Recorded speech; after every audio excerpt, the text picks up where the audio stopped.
এই হল যে আপনার লাইনটা এদিক গেছে, এরপর যাইয়ে এদিকে এদিকে ভাগ হয়েছে এইভাবে।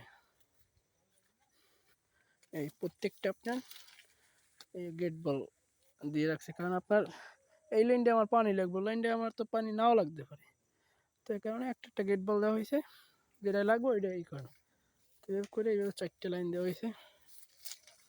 হ্যাঁ, এই ওরা ওই পিচ দিয়ে গেছে। এরপর এইদিকে আসা